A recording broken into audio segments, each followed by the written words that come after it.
राम राम जी सभी को। कैसे हो आप सब। आज के इस लेक्चर में हम डिस्कस करने वाले हैं एस्टेट टीजीटी साइंस के क्वेश्चंस को। ये क्वेश्चंस है 2024 के प्रीवियस ईयर क्वेश्चन। चलिए आइए one by one question discuss करते हैं। इस लेक्चर में हम टारगेट कर रहे हैं बायोलॉजिकल साइंस, बायोलॉजी के क्वेश्चंस को, जिस क्वेश्चंस में इंक्लूड है बॉटनी एंड जूलॉजी के questions.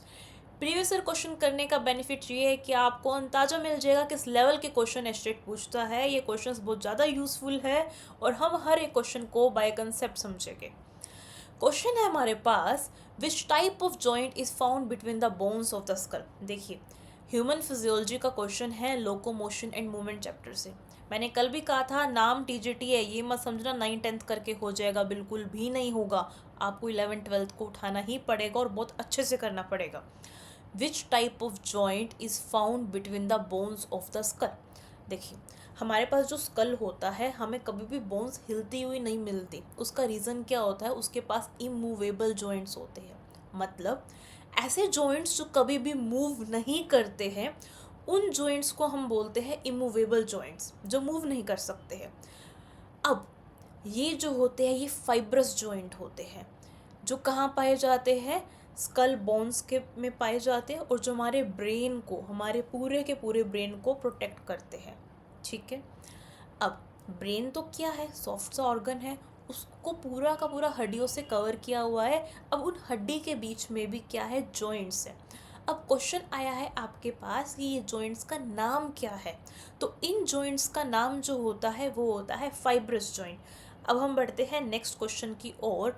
Which of the following is not the causative organism for ringworm. देखो, सबसे पहले रिंग, रिंग मतलब अंगूठी, ऐसा अंगूठी की तरह निशान आ जाता है, गोल गोल गोल गोल। ये करता तो क्या है, फंगस है। लेकिन क्वेश्चन पढ़िए क्या है यहाँ पे, है नहीं है। कौन सा पॉजिटिव ऑर्गेनिज्म रिंग वर्म के लिए जो है वो नहीं है। क्वेश्चन ने ये पूछा है आपसे। अब माइक्रोस्पोरम एक क्या है, फंगस है। ट्राइकोफाइटोन फंगस है। एपिडर्मोफाइटोन फंगस है। लेकिन जो मैक्रोस्पोरम है वो क्या है, ये फंगस नहीं है। ठीक है। तो नेक्स्ट क्वेश्चन पे हम आते हैं, कौन सा हार्मोन ओव्यूलेशन कराता है। ओव्यूलेशन का मतलब क्या होता है, ओवरी से एग का रिलीज होना, ओवा का रिलीज होना, उस चीज़ को हम बोलते हैं ओव्यूलेशन। अब ल्यूटिनाइजिंग हार्मोन क्लास 12th तक का आपको डिटेल में रिप्रोडक्शन पढ़ना पड़ेगा, तभी आप इस क्वेश्चन को अटेम्प्ट कर पाओगे, अदरवाइज नहीं कर पाओगे। ल्यूटिनाइजिंग हार्मोन से क्या होता है, जैसे ही ल्यूटिनाइजिंग हार्मोन का लेवल बहुत ज़्यादा जाता है, जैसे ही ल्यूटिनाइजिंग हार्मोन का लेवल बहुत ज़्यादा जाता है तो उससे क्या होता है, एग रिलीज होता है। और जब एग रिलीज होता है तब क्या होगा, उसी को ओव्यूलेशन बोलेंगे। तो ल्यूटिनाइजिंग हार्मोन ओव्यूलेशन कराने में हेल्प करता है, इस बात को आपको ध्यान में रखना है।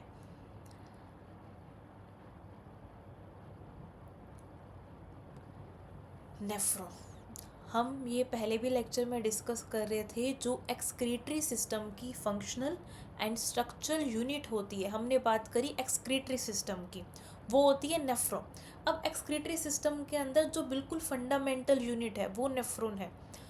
इसके अलावा जो एक्सक्रीटरी सिस्टम है उसमें हमारी किडनी आ जाती है, 2 यूरेटर आ जाते हैं, एक यूरिनरी ब्लैडर आ जाता है, एंड साथ में यूरेथ्रा भी आ जाता है।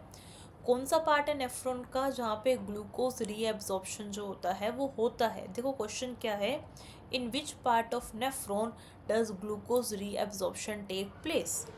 तो नेफ्रॉन का आपको डिटेल में क्लियर होना चाहिए कि नेफ्रॉन के अंदर बहुत अलग अलग पार्ट होते हैं, जिसके अंदर जो एक पार्ट होता है वो होता है प्रॉक्सिमल कॉन्वोल्यूटेड ट्यूब्यूल। देखो नाम से पता लग रहा है, प्रॉक्सिमल मतलब कि आगे वाला पार्ट। जो प्रॉक्सिमल कॉन्वोल्यूटेड ट्यूब्यूल है वहाँ पे सबसे ज़्यादा किसका एब्जॉर्प्शन होता है, ग्लूकोज का एब्जॉर्प्शन होता है। इस बात को क्या रखना है, आपको ध्यान में रखना है। तो प्रॉक्सिमल कॉन्वोल्यूटेड ट्यूब्यूल जहाँ पे ग्लूकोज का फॉर्मूला C6H12O6 होता है, यहाँ पे सबसे ज़्यादा क्या होता है, ग्लूकोज का रीअब्जॉर्प्शन होता है। अब हमारे पास जो नेक्स्ट क्वेश्चन है, बायोप्रोस्पेक्टिंग क्या होता है, बहुत ज़्यादा इंपॉर्टेंट क्वेश्चन है। देखो, बायो प्रोस्पेक्टिंग का मतलब है जो नए नए जो जीवित, ठीक है, बायोडाइवर्सिटी है, जिसके अंदर प्लांट्स भी आते हैं, जिसमें एनिमल्स भी आते हैं। जैसे कि मान लीजिए हम ऐसे नए नए किसका बायोडाइवर्सिटी की खोज कर रहे हैं ताकि हम कुछ नए कमर्शियली यूज़फुल प्रोडक्ट बना सके, ऐसे प्रोडक्ट बना सके जिन्हें हम बेच सकते हैं, तो उसको बोलते हैं बायो प्रोस्पेक्टिंग। अब समझिए, मान लीजिए कोई ऐसा पेड़ है और जिससे कोई हम दवाई निकाल सकते हैं और बहुत ज़्यादा यूज़फुल है, तो वो चीज़ आ जाएगी किसके अंदर, बायो प्रोस्पेक्टिंग के अंदर आ जाएगी। मतलब आप क्या कर रहे हो, आप बायोडाइवर्सिटी को नए तरीके से खोज कर रहे हो ताकि आप नए कमर्शियल ऐसे प्रोडक्ट जिन्हें आप मार्केट में बेच सकते हो, ठीक है, अब वो बना रहे हो, तो वो आ जाती है बायो प्रोस्पेक्टिंग के अंदर। अब क्वेश्चन आया है आँख से, वो रीजन किसका, वर्टिब्रेट की आई का, जहाँ से ऑप्टिक नर्व कहाँ से पास आउट होती है, रेटिना से पास आउट होती है, उसको हम क्या बोलते हैं, तो उसको हम बोलते हैं ब्लाइंड स्पॉट, ठीक है। रीजन ऑफ द वर्टिब्रेट आई, जहाँ से ऑप्टिक नर्व क्या हो जाएगी, रेटिना से बाहर चली जाएगी, उसको हम बोलते हैं ब्लाइंड स्पॉट, ठीक है। ब्लाइंड स्पॉट क्यों बोल रहे हैं, क्योंकि यहाँ पे कोई भी फोटो रिसेप्टर जो है वो प्रेजेंट नहीं होता, इसलिए हमने इसको बोला ब्लाइंड स्पॉट, बिल्कुल अंधेरा छा जाएगा, तभी वर्ड आ गया यहाँ पे ब्लाइंड स्पॉट। अब क्वेश्चन है, ये आपने बहुत बार सुना होगा, जया और रत्ना किसकी वैरायटी है, तो जो जया होती है और जो रत्ना होती है ये चावल की वैरायटी होती है, बहुत ही ज़्यादा क्या करती है ये, यील्ड मतलब कि मात्रा देती है, ये ऐसी वैरायटी है जिससे मात्रा चावल की बहुत ही ज़्यादा आती है। अब देखो, जब हरित क्रांति हुई, हरित क्रांति मतलब जब ग्रीन रेवोल्यूशन हुआ, जिसके फादर है MS स्वामीनाथन जी, उनके कारण क्या हुआ, हमारे पास बहुत सारी, देखो उन्होंने तो वीट पे काम किया था, गेहूं पे काम किया। अब क्वेश्चन यहाँ पे एक क्वेश्चन और भी इसी चैप्टर से आया हुआ है, वैरायटीज़ के ऊपर ही, जया एंड रत्ना अगर आ जाए तो राइस करना है, अगर एक क्वेश्चन और आ जाए, पूरे वर्ल्ड में ऐसी कौन सी फसल है जो सबसे ज़्यादा खाई जा रही है, तो वो चावल ही है, म्यूकर। आप सबने कोरोना के टाइम पे ब्लैक फंगस के बारे में सुना होगा, जो ये ब्लैक फंगस थी, भगवान ना करे किसी को हो, ये ब्लैक फंगस जो है जो आइस को इन्फेक्ट कर रही थी, ठीक है, वो म्यूकर ही है। जो फाइकोमाइसाइट्स, अब सुनिए एक चीज़ ना, जो फंगस होता है, फंगस, ठीक है, उसके अंदर पतले पतले पतले पतले क्या होते हैं, थ्रेड की तरह स्ट्रक्चर्स होते हैं, उसको हम माइसीलियम बोलते हैं। तो इसलिए आपने सुना होगा फाइकोमाइसाइट्स, एस्कोमाइसाइट, बेसिडोमाइसाइट, डिट्यूरोमाइसाइट। तो म्यूकर ब्लैक फंगस है, लेकिन ये किससे बिलोंग करती है, ये फाइकोमाइसाइट से बिलोंग करती है। अब आपको मुझे कमेंट में बताना है, जो हम मशरूम खाते हैं वो किससे बिलोंग करती है। इसके अलावा एक बहुत ही बढ़िया क्वेश्चन, एस्परगिलस नाम की फंगस किससे बिलोंग करती है, और पेनिसिलियम नोटेटम, जिससे बनी थी पहली पेनिसिलिन नाम की पहली एंटीबायोटिक, सोच के देखिए, एंटीबायोटिक, पहली एंटीबायोटिक फंगस ने बनाई थी, वो किससे बिलोंग करती है, ये भी क्वेश्चन इंपॉर्टेंट है, इससे मिलता जुलता क्वेश्चन है और एग्ज़ाम में आ भी सकता है। उसके बाद हम आते हैं नेक्स्ट क्वेश्चन पे, इनमें से कौन सा जो है वो करेक्टली मैच नहीं है।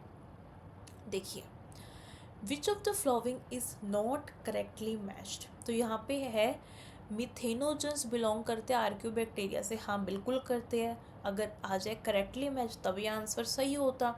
मिथेनोजन्स मतलब ऐसे बैक्टीरिया जो मिथेन को प्रोड्यूस करते हैं, और आर्क्योबैक्टीरिया के अंदर मिथेनोजन्स भी आते हैं, हेलोबैक्टीरिया भी आते हैं, थर्मोफाइल्स भी आते हैं, थर्मोफाइल्स जिन्हें बहुत ज़्यादा तापमान में ऐसे बैक्टीरिया जो रह सके।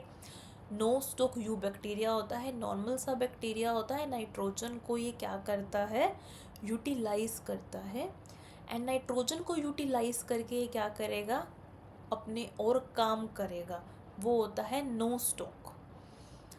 इग्लियोइड्स, अगर हम बात करते हैं प्रोटिस्टा की, प्रोटिस्टा में आते हैं यूकैरियोट, ठीक है, वहीं पे जो बैक्टीरिया होता है उसमें आते हैं प्रोकैरियोट, जो प्रोटिस्टा है उसमें आ रहे हैं यूकैरियोट और इसके अंदर आता है इग्लियोइड, ठीक है, बिल्कुल सही है। स्पोरोजोन्स, ये गलत हो गया, क्योंकि जो स्पोरोजोन्स होते हैं वो प्रोटिस्टा से बिलोंग करते हैं, ना कि फंगी से बिलोंग करते हैं। तो यहाँ पे इसने क्वेश्चन ने पूछा था जो करेक्टली मैच नहीं कर रहा। आप क्वेश्चन की सेंस को समझिए।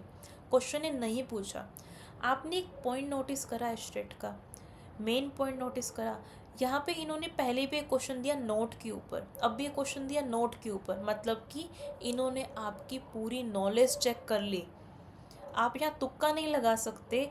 अगर आपको सब ऑप्शंस की नॉलेज है तभी आप सही अटेम्प्ट कर सकते हो। यहाँ बायो में तुक्का नहीं चल रहा, इन्होंने आपकी एग्जैक्ट नॉलेज चेक कर ली। मतलब मिथेनोजेंस आर्केबैक्ट, एक बार समझने की कोशिश करिए।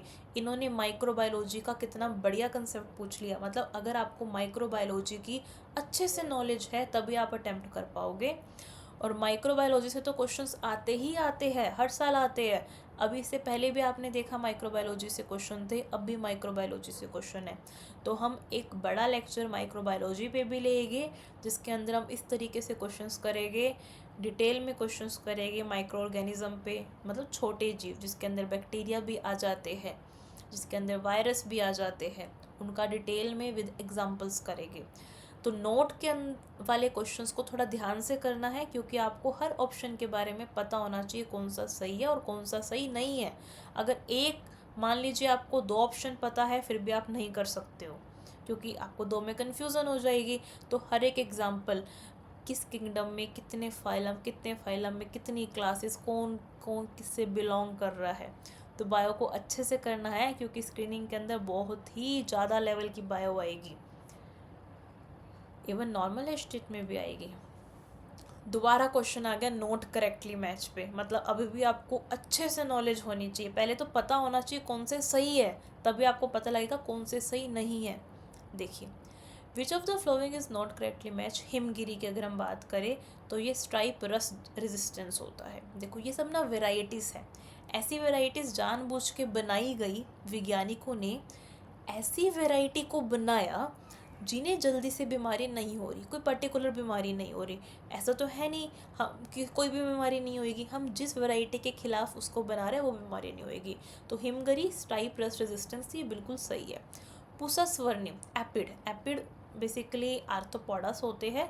वो क्या करते हैं, वो जैसे लीफ है, पत्ती है, तो पत्ती के अंदर क्या कर देंगे, छेद कर देते हैं। तो उससे क्या होता है, जो पैदावार है वो बड़ी कम हो जाती है। रेजिस्टेंस मतलब एपिड का कोई भी उन पे असर नहीं आएगा, कोई भी इफ़ेक्ट उन पे नहीं आएगा। तो पूसा स्वर्णिम जो थी वो एपिड रेजिस्टेंस थी। हाँ बिल्कुल, पूसा स्वर्णिम एपिड रेजिस्टेंस है। अब पूसा गौरव की अगर हम बात करें, देखो नाम से ही पता लग रहा है गौरव, है ना, कि कुछ गौरव वाली बात है।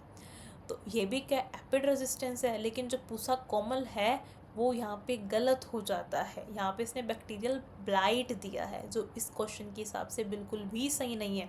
अब देखिए, इस चैप्टर के अंदर से एक बार पहले भी क्वेश्चन आ चुका है, जया एंड रत्ना वाला। किसकी वैरायटी है, राइस की वैरायटी है। सेम चैप्टर से दोबारा क्वेश्चन आ गया 2024 में, वो भी टीजीटी के अंदर, सोच के देखिए। और ये चैप्टर किसका है, क्लास 12 का। और क्लास 12 का भी ऐसा चैप्टर जो एनसीईआरटी से कट चुका है, 2024 से बहुत पहले कट चुका है, जो 2022 में ही कट गया था ये चैप्टर। और अभी भी यहाँ से क्वेश्चंस आ रहे हैं। मतलब आपको बियॉन्ड एनसीईआरटी भी कुछ टॉपिक्स में जाना पड़ेगा, तभी ही आपका अच्छे नंबरों से क्लियर होगा। अब क्वेश्चन आता है सेल साइकिल से। अब जो ये सेल साइकिल से क्वेश्चन है, ये क्या बोल रहा है, क्या होगा जो जीवन फेस होता है सेल साइकिल का, उसके अंदर क्या होगा। चलिए इसको हम समझते हैं। जब हम सेल साइकिल की बात करते हैं, पहली बात, सेल मतलब कोशिका। हम सबकी बॉडी के अंदर बहुत सारी कोशिका है, यही कोशिका हमें क्या दे रही है, एनर्जी दे रही है। मैं बोल रही हूँ, आप सुन रहे हो, हम लाइफ में कोई भी काम कर रहे हैं, तो उस कोई भी काम को अच्छे से करने के लिए हमें जो ऊर्जा मिल रही है, वो ऊर्जा हमें, वो एनर्जी हमें मिल रही है इन कोशिकाओं से। अब ये क्या होती है, ये कोशिका क्या करती है, रेप्लिकेट करती है, बढ़ती है। हमारी हाइट बढ़ी, हमारी ग्रोथ हुई, तो इस कोशिका के बढ़ने के कारण ही हुई। अब कोशिका बढ़ रही है तो उस कोशिका के अंदर क्या, उसके नाभिक में, कोशिका मतलब सेल, ठीक है। जब भी मैं वर्ड यूज़ करूँगी कोशिका, इंग्लिश में हम उसको बोल रहे हैं सेल। जो सेल है हमारे पास, सेल के अंदर है इनसाइड में न्यूक्लियस, न्यूक्लियस में है डीएनए।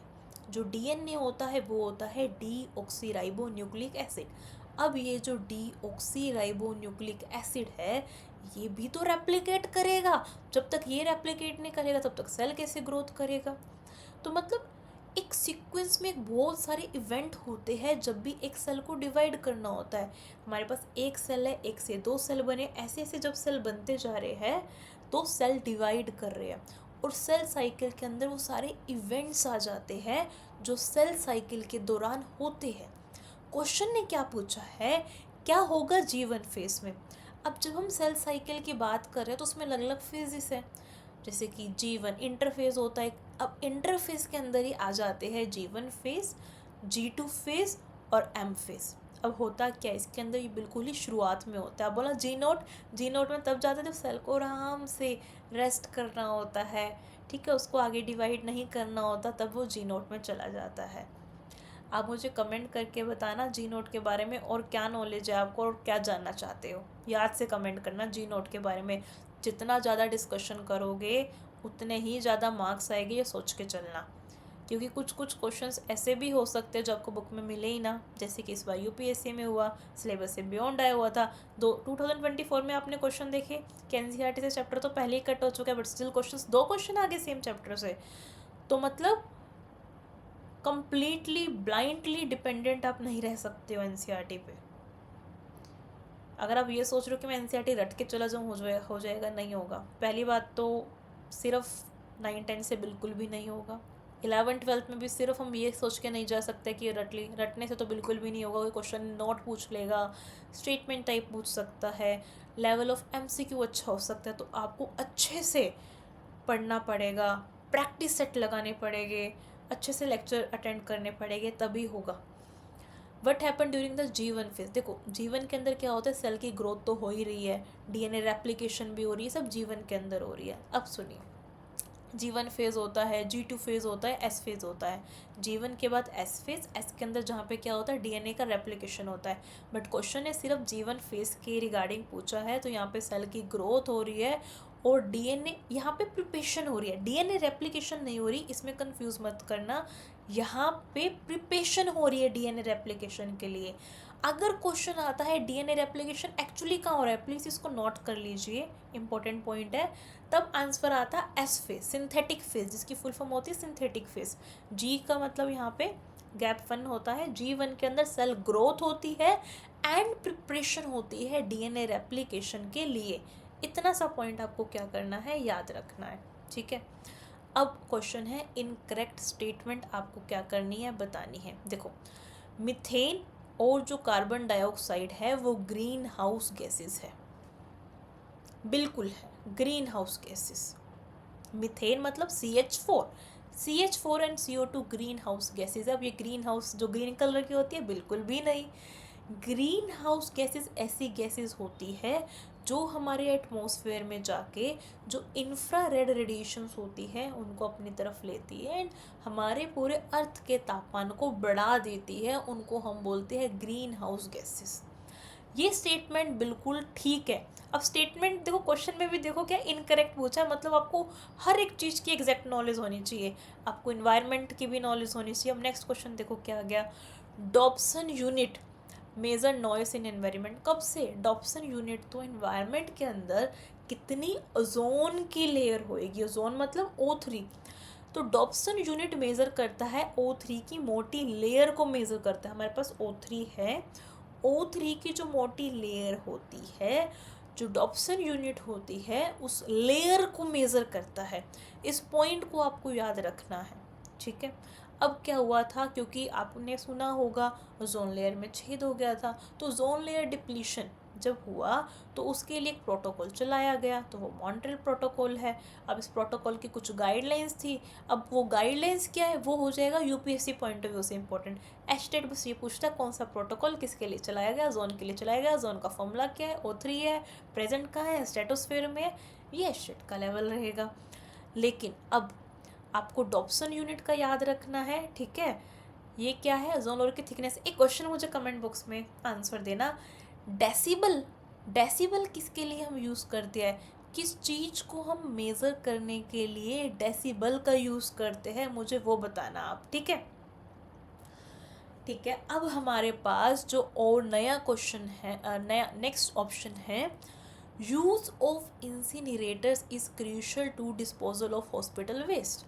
बिल्कुल, हॉस्पिटल वेस्ट को आप ऐसे तो फेंक नहीं सकते हो, तो वहाँ पे इंसिनरेटर से क्या होगा, बहुत हाई तापमान में वो जल जाएगा। अब डॉप्सन यूनिट तो देखते ही पता लग गया, क्योंकि वो तो ओजोन लेयर को मेज़र करता है, यहाँ पे तो नॉइज़ दे दिया, तो ये ऑप्शन क्या हो गया, गलत हो गया, और इसने गलत ही स्टेटमेंट पूछी थी। अब हम आते हैं नेक्स्ट क्वेश्चन पे, सिक्वोया, जो बहुत बहुत बहुत बड़ा होता है, बहुत लार्ज रेडवुड ट्री होता है, जो कि जिम्नोस्पर्म से बिलोंग करता है। अब देखो, ये बात 11th क्लास के एनसीईआरटी में है, 11th क्लास की बुक्स में है ना, 9th में किसी भी क्लास में नहीं है, और टीजीटी में क्वेश्चन आ गया। तो आप समझ रहे हो, पीवाईक्यू से, पीवाईक्यू को देख के आपको ये आइडिया अच्छे से हो गया कि आप यहाँ पे बिल्कुल भी डिपेंडेंट नहीं रह सकते हो ओनली 9th-10th पे। इवन 9th-10th की एक्स्ट्रा बुक्स भी कर लोगे, उसके बाद भी आपको 11th-12th पे तो आना ही पड़ेगा, क्योंकि क्वेश्चन में as it is question 11th से 12th से रिप्रोडक्शन से, आप अभी क्वेश्चन आपने देखा ल्यूटिनाइजिंग हार्मोन से, कि ल्यूटिनाइजिंग हार्मोन किस तरीके से क्या करा रहा है, ओव्यूलेशन करा रहा है। ओव्यूलेशन का मतलब आपको समझ में आ गया कि एग का रिलीज होना, उस चीज़ को हम क्या बोलते हैं, ओव्यूलेशन बोलते हैं। तो सिक्वोया जिसको हम बोल रहे हैं रेडवुड ट्री, ये टालेस ट्री स्पीसीज, और ये किस चीज़ से एसोसिएटेड होती है। जब हम सिक्वोया की बात कर रहे हैं, तो ये एसोसिएटेड होती है, देखो हम जब प्लांट्स की बात करते हैं ना, तो उसके अंदर एल्गी, थैलोफाइटा आते हैं। थैलोफाइटा में तो आ ही नहीं सकता कोई इतना बड़ा प्लांट, इसने लार्ज बोल दिया हमें, आप ठीक है। ब्रायोफाइटा में भी इतने कोई बड़े बड़े तो नहीं आते भाई, लार्जेस्ट तो। अब वैसे, अब ऑप्शन वाले ने भी बहुत कमाल की चीज़ करी, बच्चे एल्गे और ब्रायोफाइट को वैसे गलत करते, ऑप्शन में दिए ही नहीं। एल्गे को थैलोफाइटा भी लिख सकते हैं, ऑप्शन में है ट्रेडोफाइटा, जिम्नोस्पर्म, एंजियोस्पर्म, ट्रीफन, जो ट्रीफन्स वगैरह ट्रेडोफाइट्स में ही आते हैं। एक इम्पॉर्टेंट बात याद रखना, रेडवुड ट्री जिम्नोस्पर्म तो है, इसलिए इसके अंदर कभी भी फ्रूट्स नहीं दिखते आपको, क्योंकि जिम्नो मतलब नेक्ड सीड होती है इसके अंदर। इन पौधों के अंदर कभी भी नेक्ड जो सीड होते हैं वो नहीं होते हैं, इस पॉइंट को आपको हमेशा याद रखना है। और जो एंजियोस्पर्म्स होते हैं वो फ्लावरिंग प्लांट होते हैं, ऐसे प्लांट्स होते हैं जिनमें फ्लावर आते हैं, जैसे कि प्यारा सा रोज़ हो गया, लोटस हो गया, मैरीगोल्ड हो गया। किसी के अंदर भी अगर फ्लावर दिखाई दे रहा है, फ्रूट सारे हैं, वो सारे के सारे एंजियोस्पर्म है, जो नेक्ड है, सीड जिनके नेक्ड है, वो जिम्नोस्पर्म्स, ठीक है। तो जो सिक्वोया है, रेडवुड ट्री है, वो जिम्नोस्पर्म से बिलोंग करता है, इस पॉइंट को आपको अच्छे से याद रखना है, ठीक है। अब क्वेश्चन आता है जो करेक्टरिस्टिक टेक्सचर है स्विस चीज़ का। देखो, स्विस चीज़ के अंदर क्या होता है, बहुत छोटे छोटे छोटे होल्स से हो जाते हैं, जो उसको एक पर्टिकुलर टेस्ट एंड करेक्टर देते हैं। लैक्टोबैसिलस पहला ऑप्शन दिया है, ये तो देखते गलत हो रहा है, क्यों गलत हो रहा है यहाँ पे, क्योंकि जो लैक्टोबैसिलस होता है वो तो दही जमाने वाला बैक्टीरिया होता है, मिल्क को कोगुलेट करता है। जो हम दूध से दही जमा रहे हैं तो उसमें लैक्टोबैसिलस डाल रहे हैं, लैक्टोबैसिलस एज ए प्रोबायोटिक भी काम आता है, ये भी आपके सिलेबस में गिवन है प्रोबायोटिक के बारे में भी, कि जो लैक्टोबैसिलस होता है वो एज ए प्रोबायोटिक भी काम आता है। हमारी बॉडी के अंदर जो हार्मफुल बैक्टीरिया होते हैं उसे लैक्टोबैसिलस क्या कर देता है, किल कर देता है, ठीक है। सैक्रोमाइसिस ये एक यीस्ट होती है जो किस में हेल्प करती है, दारू बनाने में, ब्रेड बनाने में क्या करती है, हमारी बहुत ज़्यादा मदद करती है। अब आ गया इम्पॉर्टेंट, प्रोपिनोबैक्टीरियम, ये क्या करता है, कार्बन डाइऑक्साइड को प्रोड्यूस करता है। रीज़न जानना क्यों ज़रूरी है, हो सकता है अगली बार रीज़न दे दे आपको, रीज़न से क्वेश्चन बना दे कि बताओ कौन सा बैक्टीरिया ऐसा है जो CO2 प्रोड्यूस करता है, फिर चीज़ में होल को करने के लिए, तो उसका राइट आंसर आ जाएगा प्रोपिनियोबैक्टीरियम शर्मानी। पेनिसिलियम नोटेटम, ये तो फंगी है जो पेनिसिलिन नाम की पहली इसने एंटीबायोटिक बनाई थी। इतना आपको क्लियर हो गया अच्छे से। स्विस चीज़ के बारे में क्या पॉइंट क्लियर हो गया कि स्विस चीज़ का जो भी पर्टिकुलर करेक्टर आ रहा है, स्विस चीज़ के अंदर जो आप पूरा का पूरा चीज़ देखते हो उसके अंदर पर्टिकुलर करेक्टर आ रहा है, उस करेक्टर का रीज़न क्या है, वो है प्रोपिनियोबैक्टीरियम, ठीक है। Okay, which of the following is involve in the modification, sorting and packaging of protein. देखो क्वेश्चन कितना बढ़िया आया हुआ है। आपसे ऐसा सेल ऑर्गेनेल के बारे में पूछा हुआ है इन्होंने, ठीक है। ऐसा सेल ऑर्गेनेल जो किसके लिए रिस्पॉन्सिबल है, मॉडिफिकेशन। देखो हमारे सेल के अंदर, हम सभी के सेल के अंदर क्या हो रही है, कुछ मॉडिफिकेशन हो रही है, कुछ सॉर्टिंग हो रही है, कुछ प्रोटीन्स की अच्छे से पैकेजिंग हो रही है, अच्छे से वो पैक्ड हो रहे हैं। तो उसके लिए कौन सा सेल ऑर्गेनेल जो होता है वो इन्वॉल्व होता है, तो वो इन्वॉल्व होता है गोल्गी बॉडीज, जिसको हम गोल्गी अपैरेटस भी बोलते हैं। ये मॉडिफाई करता है एंड पैक कर देता है प्रोटीन को। अदर ऑप्शंस गलत क्यों है उसको भी देख ले। देखो यहाँ पे इन्होंने पूरा एक टाइप से गोल्गी अपैरेटस के बारे में आपसे नॉलेज के बारे में पूछ लिया कि गोल्गी अपैरेटस का काम क्या होता है, वो कैसे करता है। अब यहाँ पे कुछ क्वेश्चंस है। यहाँ पे जैसे पहला ऑप्शन है राइबोसोम। अरे ये तो प्रोटीन बनाता है बेचारा, है ना, मेम्ब्रेन भी नहीं होती इसके ऊपर, ये कहाँ से पैकेजिंग, मॉडिफिकेशन, सॉर्टिंग करेगा, ये तो बिल्कुल भी नहीं करेगा। एंडोप्लाज्मिक रेटिक्यूलम, ये कहता है मैंने लिपिड बना दिया, प्रोटीन बना दिया, ये पैकेजिंग नहीं करूँगा, डिलीवरी वाले काम नहीं करूँगा मैं। गोल्गी बोलता है कोई दिक्कत नहीं है, एंडो तुम बना दो, एंडोप्लाज्मिक रेटिक्यूलम तुम बना दो, मैं हूँ ना, मैं उसकी modification, sorting, packaging of protein सब करूँगा।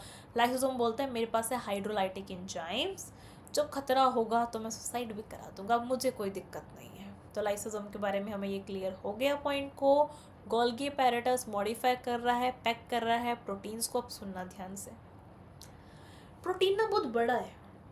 काफ़ी बार दिमाग में आता होगा कि एंडोप्लाज्मिक रेटिकुलम ने बना दिया, सेल के अंदर बन गया प्रोटीन, क्या ज़रूरत है उसको ऐसे पैक करने की अच्छे से, क्या ज़रूरत है। एक लंबा लीनियर प्रोटीन है, लीनियर एक इस तरीके से, जो अच्छे से पैक्ड हो जाएगा तो फंक्शन कर पाएगा। अब ध्यान से देख सुनना, हमारी सेल मेम्ब्रेन के ऊपर भी कुछ ग्लाइकोप्रोटीन पाए जाते हैं। ये ग्लाइकोप्रोटीन कैसे आए, जब शुगर जुड़ी ना, ओलिगोसैकेराइड्स जब जुड़े ना प्रोटीन से, किसने जोड़े, किसने उसकी मॉडिफिकेशन कराई, उसकी सॉर्टिंग कराई, गोल्गी अपैरेटस ने कराई, तभी ये काम हुआ। इसलिए इसकी डीप नॉलेज इंपॉर्टेंट है कि कौन सा सेल ऑर्गेनेल, सेल के अंदर, हमारे सेल के अंदर, हमारी कोशिका सेल के अंदर जो छोटे छोटे छोटे छोटे ऑर्गेनेल पाए जा रहे हैं उसको हम बोल रहे हैं सेल ऑर्गेनेल।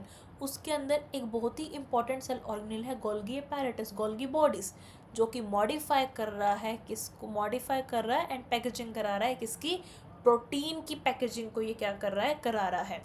उसके बाद क्वेश्चन है हमारे पास, कौन सा कैरेक्टरिस्टिक नहीं है। देखो क्वेश्चन ने क्या बोला, कैरेक्टरिस्टिक नहीं है ऑफ ऑल लिविंग ऑर्गेनिज्म, इसने ऑल वर्ड यूज कर दिया। मेटाबॉलिज्म ऐसी चीज़ है जो हर एक जीवित होगा तो करेगा, चाहे वो प्लांट्स है चाहे वो एनिमल्स। एक छोटा सा प्लांट हो वो भी मेटाबॉलिज्म कर रहा है। अब ये मेटाबॉलिज्म होता क्या है, टोटल केमिकल रिएक्शन जो सेल के अंदर हो रही है। देखो वो लिविंग है तब इसके पास सेल है। अब सेल के अंदर जो टोटल केमिकल रिएक्शंस हो रही है उसको हम बोलते हैं मेटाबॉलिज्म। तो मेटाबॉलिज्म तो सब में हो रहा है, चाहे वो एक छोटू सा बैक्टीरिया है यूनिसेलुलर प्रोकैरियोट, चाहे वो यूकैरियोट है, ठीक है, चाहे वो आपके पौधे हैं चाहे हम हैं, सबके अंदर मेटाबॉलिज्म होगा। ग्रोथ भी होगी, रिप्रोड्यूस करेंगे, चाहे नॉर्मल कर रहे हैं बाइनरी फ्यूजन, चाहे कर रहे हैं स्पाइरोगैरा की तरह फ्रेगमेंटेशन, चाहे कर रहे हैं प्लानेरिया की तरह रीजनरेशन, चाहे हमारे प्लांट की तरह कर रहे हैं सेक्सुअल और एसेक्सुअल रिप्रोडक्शन, चाहे हमारी तरह करें सेक्सुअल रिप्रोडक्शन। रिप्रोडक्शन करेंगे तभी तो क्या है, जीवित हो, ऑर्गेनिज्म की प्रजाति आगे बढ़ेगी। क्वेश्चन ने नेक्स्ट ऑप्शन दिया फोटोसिंथेसिस और ऊपर लिख दिया था ऑल लिविंग ऑर्गेनिज्म। क्या हम फोटोसिंथेसिस करते हैं, आंसर है नहीं, तो हम भी लिविंग है। तो ऑप्शन यहीं से ही फोटोसिंथेसिस गलत हो गया। फोटोसिंथेसिस प्रकाश संश्लेषण, फोटोसिंथेसिस सिर्फ वही करते हैं जिनके पास क्लोरोफिल नाम का पिगमेंट होता है। प्लांट्स तो बिना सोचे समझे कर देना, क्योंकि प्लांट्स के पास क्लोरोफिल नाम का पिगमेंट होता है, इसलिए प्लांट्स फोटोसिंथेसिस करते हैं। ये पॉइंट आपको क्लियर हो गया। तो मेटाबॉलिज्म, ग्रोथ और रिप्रोडक्शन, ठीक है, दोबारा सुनिए, मेटाबॉलिज्म, ग्रोथ और रिप्रोडक्शन लिविंग बीइंग के करेक्टर है। इवन फोटोसिंथेसिस भी करेक्टर है but not of all living organism. इस क्वेश्चन ने ऑल वर्ड दिया था, ये रेस्पिरेशन देता तो ऑल में फिट होता, लेकिन फोटोसिंथेसिस ऑल में फिट नहीं होता। ठीक है। अब हम आ गए आप देख रहे हो सेल चैप्टर से क्वेश्चन दोबारा आ गया। अभी आया था गोल्गी बॉडीज पे, एक ही चैप्टर से दोबारा क्वेश्चन आ रहा है, मतलब कुछ कुछ चैप्टर से ज़्यादा क्वेश्चन भी आ सकते हैं। Cell the fundamental unit of life ऐसे ही नहीं है, सेल साइक जीवन से क्वेश्चन आ गया, कल को हो सकता है कोई और क्वेश्चन आ जाए, गोल्गी से पैकेजिंग के ऊपर आ गया, ऑप्शन में लाइसोसोम भी गिवन था, अब दोबारा से क्वेश्चन आ गए यहाँ पे एंडोप्लाज्मिक रेटिक्यूलम पे। एक ही चैप्टर से कितने सारे क्वेश्चन आ रहे हैं।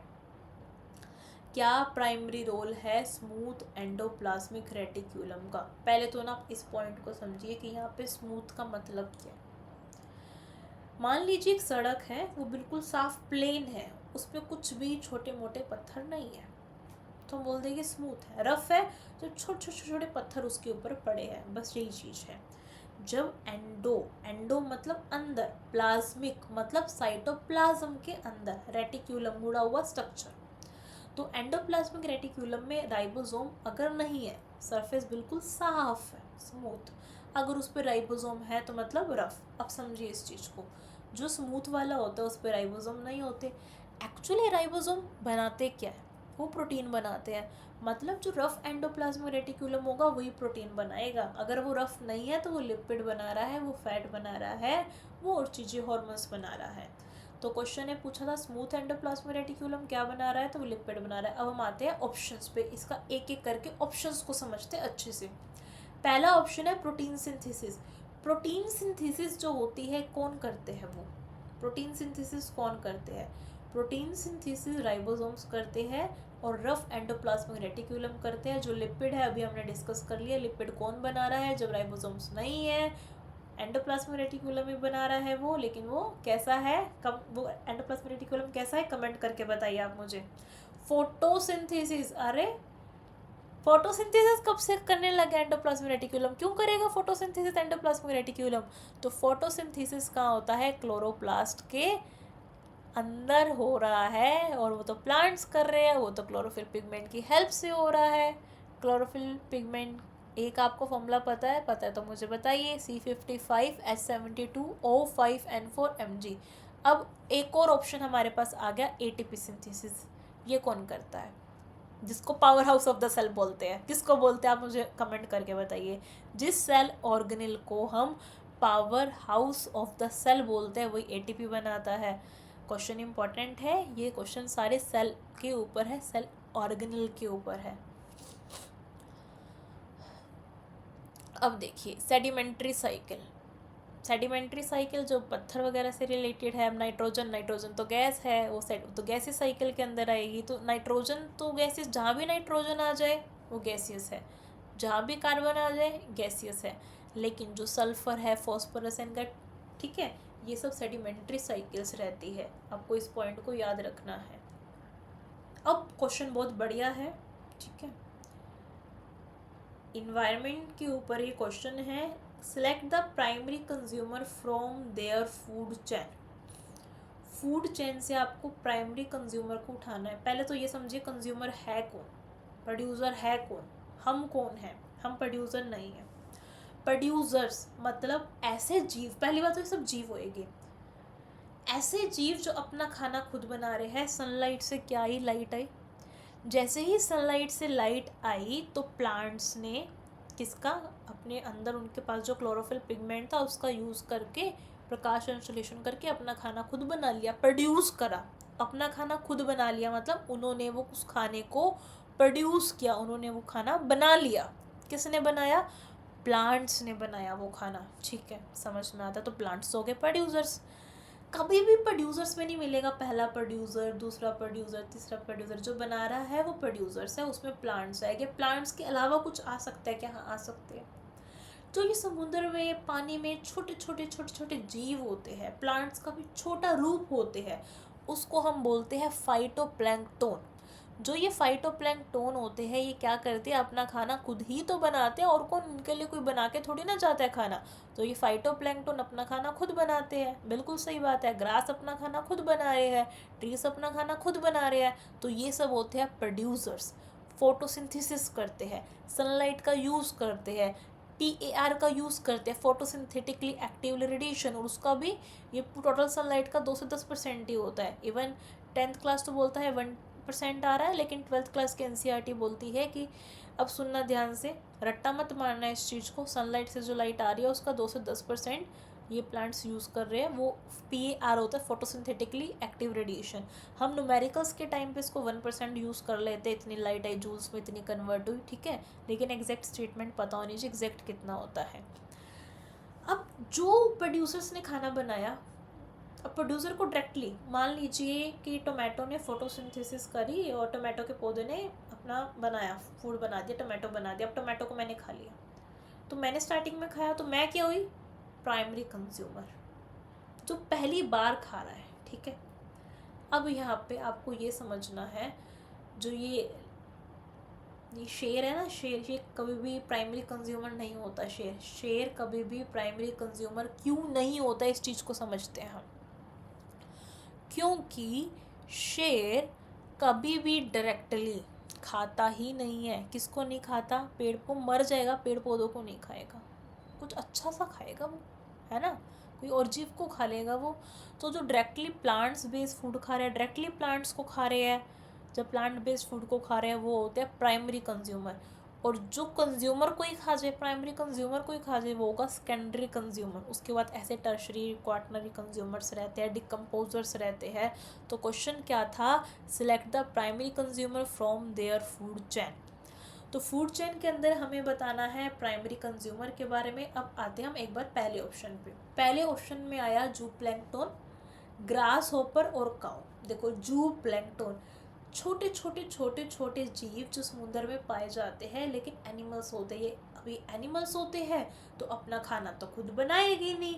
अगर अपना खाना ये खुद नहीं बनाएंगे, मतलब ये प्रोड्यूसर्स को खाएंगे। अगर ये प्रोड्यूसर्स को खाएंगे तो ये क्या हो गए, प्राइमरी कंज्यूमर हो गए। ग्रास होपर, ये तो आर्थ्रोपोडा इंसेक्ट है, ये क्यों अपना खाना खुद बनाने लग गया, ये भी किसको खाएगा, दूसरे उनको खाएगा। तो ग्रास होपर। काऊ भी किसके अंदर आती है, इन्हीं के अंदर आती है, प्राइमरी कंज्यूमर। काऊ कब से अपना खाना, अब ये मत सोचना कि भाई मैं तो किचन में जाके खुद खाना बनाता हूँ तो मैं अभी प्रोड्यूसर हुआ, नहीं। जिनकी बॉडी के सेल्स खाना बना पा रहे, हमारे सेल तो खाना नहीं बना रहे ना, ठीक है, जिनकी बॉडी के अंदर मेटाबॉलिकली खाना बन रहा है वो होएंगे। तो काऊ भी क्या खा रही है, घास फूस खा रही है, तो वो क्या होगी, प्रोड्यूसर को खा रही है। ऐसे जीव को खा रही है जिन्होंने खुद फोटोसिंथेसिस करी थी, तो काऊ भी किसके अंदर आ गई, प्राइमरी कंज्यूमर में आ गई। जो भी दूसरों को खा रही है, ऐसे जीवों को खा रहे हैं जिन्होंने फोटोसिंथेसिस करी थी, वो सब हो गए प्राइमरी कंज्यूमर। नेक्स्ट ऑप्शन है बर्ड्स, फिशेज और वुल्फ। अगर एक भी ऑप्शन सीरीज में एक भी गलत है तो वो गलत हो जाएगा, ठीक है। अगर एक भी ऑप्शन के अंदर गलत है तो वो गलत हो जाएगा। से अब बर्ड्स दूसरे उसको खा लेता है कंज्यूमर्स को, तो ये नहीं हो गया सेकंड ऑप्शन। थर्ड ऑप्शन में तीनों के तीनों ही क्या है, प्लांट से रिलेटेड है, चाहे वो फोटोसिंथेसिस कर रहे हैं, चाहे वो फाइटोप्लैंक्टन है, चाहे वो ग्रास है, चाहे वो ट्री है, ये सब फोटोसिंथेसिस कर रहे हैं। कोई भी ऑर्गेनिज्म अगर फोटोसिंथेसिस कर रहा है तो कैसे वो कंज्यूमर हो सकता है, प्राइमरी कंज्यूमर बिल्कुल भी नहीं हो सकता। मैन, लायन और वल्चर। देखो जो लायन होता है वो कभी भी प्राइमरी कंज्यूमर नहीं होता है, क्योंकि लायन हमेशा ही किसको खाता है, दूसरे कंज्यूमर्स को ही खाता है। इवन वल्चर भी, ठीक है। इवन मैन भी नॉन वेजिटेरियन होता है, आपको पता है, ऑमनीवोरस के अंदर हम काउंट करते हैं, और लायन को तो हम कार्निवोर में काउंट करते हैं। गलती से भी नहीं खाएगा वो, तो घास फूस जिंदा मरने की कोशिश कर लेगा, वो भूखा रह के पेड़ को नहीं खाएगा, वो पेड़ पत्तियों को नहीं खाएगा। तो लायन जो हो जाएगा किस में आ जाएगा, सेकेंडरी टर्शरी कंज्यूमर में आ जाएगा। आपने एक चीज़ नोटिस करी कि क्वेश्चंस का लेवल अच्छा है, कुछ क्वेश्चंस का लेवल इतना अच्छा है कि क्लास 12th को टच किया हुआ, जैसे कि रिप्रोडक्शन के अंदर ल्यूटिनाइजिंग हार्मोन था। तो इस लेक्चर में हमने अभी तक सारे के सारे क्वेश्चंस कवर कर लिए हैं, जो कि क्वेश्चंस PYQ है, प्रीवियस ईयर क्वेश्चन है, TGT साइंस में आए हुए हैं। अगर इस लेक्चर में आपको कोई भी टॉपिक को दोबारा समझना है, ऐसा तो समझ में आ ही गया, मैंने हर एक ऑप्शन को डिटेल में डिस्कस किया है, बट आपको लगता है कि नहीं मुझे तो पता ही नहीं है ल्यूटिनाइजिंग हार्मोन या रिप्रोडक्शन चैप्टर के बारे में, कोई बात नहीं, उसको 1 बाय 1 अच्छे से डिस्कस कर लेगी, उसकी कोई दिक्कत नहीं। आप कमेंट करके मुझे बता सकते हो, ताकि मुझे पता लग जाए पहले कौन सी वीडियोस लेके आनी है, कौन से टॉपिक आपको पहले पढ़ने हैं, ठीक है। इन लेक्चर सीरीज़ को अच्छे से देखना है ताकि एग्ज़ाम की तैयारी हो जाए। एग्ज़ाम आने वाला है तो स्टे ट्यून, कोई भी डाउट हो आप पूछ सकते हो। ये PYQ सीरीज़ है आपको आइडिया देने के लिए कि किस लेवल का एग्ज़ाम आएगा और आपकी खुद की कितनी तैयारी है। क्या आपको और तैयारी की नीड है? अगर नीड है तो इसको और पढ़ते रहिए। कुछ कुछ क्वेश्चंस के अंदर आपने नोटिस किया नोट वर्ड था, मतलब वहाँ पे आपसे एग्जैक्ट नॉलेज की डिमांड की गई थी, वहाँ पे आधी अधूरी नॉलेज नहीं चाहिए। तो जो भी टॉपिक उठाए, जैसे कि खासकर माइक्रो ऑर्गेनिज्म से जब क्वेश्चन थे, तो जो भी टॉपिक उठाए तो उसे पूरा का पूरा करें। और जब भी कोई आप लेक्चर अटेंड कर रहे हैं तो पेन नोटबुक साथ लेके बैठिए, शॉर्ट नोट लिख लीजिए कि इसके अंदर ये टॉपिक इम्पॉर्टेंट है एंड इस टॉपिक से मैंने ये सीखा। इम्पॉर्टेंट बिल्कुल शॉर्ट नोट बना लीजिए जो आपको बहुत ज़्यादा काम देगे, ठीक है। इसके अलावा आपको क्या करना है, डेली MCQ प्रैक्टिस करनी ही करनी है। जितनी ज़्यादा MCQ की प्रैक्टिस करेंगे उतने ज़्यादा मार्क्स आएंगे। कभी भी ये मत सोचना कि मेरे तो हो ही नहीं रहे अटैम्प्ट, कोई बात नहीं, कोई टॉपिक अटैम्प्ट नहीं हो रहा उसको सर्कल कीजिए, उस टॉपिक को बाद में रिवाइज करके फिर अटैम्प्ट कीजिए, बट डेली प्रैक्टिस कीजिए MCQ की। जितनी ज़्यादा MCQ की प्रैक्टिस होएगी, और कभी भी MCQ की प्रैक्टिस कर रहे हैं आप तो नेगेटिव नहीं होना, पॉजिटिव रहना है। क्या मुझसे होगा? मुझसे नहीं होगा तो फिर किससे होगा? आपको 60% ही तो चाहिए पास होने के लिए, तो क्यों नहीं होगा? बिल्कुल होगा। मेरा नहीं होगा तो और किसका होगा? एक पॉजिटिविटी के साथ रहिए कि बिल्कुल होगा। 60% ही तो चाहिए, कौन सा 150 में से 150 चाहिए? आपको कौन सा 90% स्कोर चाहिए? क्लियर करने के लिए आपको 60% स्कोर चाहिए, तो बिल्कुल होगा। लेकिन हार्ड वर्क का कोई भी सब्स्टिट्यूट नहीं है, प्रैक्टिस का कुछ भी सब्स्टिट्यूट नहीं है। डेली MCQ की प्रैक्टिस करनी ही करनी है, वो तो सबसे इम्पॉर्टेंट है। कोई भी डाउट है तो जुड़े रहिए, कनेक्टेड रहिए। तब तक के लिए आप सबको धन्यवाद। स्टिल ये सारे बायो के क्वेश्चंस थे, स्टिल कोई भी डाउट है तो आप पूछ सकते हैं इस लेक्चर में। एक बात और, क्वेश्चंस को कभी भी आपको छोड़ना नहीं है उन पेपर्स में जहाँ पे नेगेटिव मार्किंग नहीं है। नेगेटिव मार्किंग है तो बहुत ध्यान से अटेम्प्ट करना है, अगर नेगेटिव मार्किंग नहीं है ठीक है, तब नहीं छोड़ना उस केस में। एक चीज़, कभी भी एग्जैक्ट नॉलेज का कोई सब्स्टिट्यूट नहीं होता। जो भी पढ़े अच्छे से पढ़े, दिल लगा के पढ़े। ऑल द बेस्ट, जल्दी सिलेक्शन हो आपका, यही मेरी कामना है।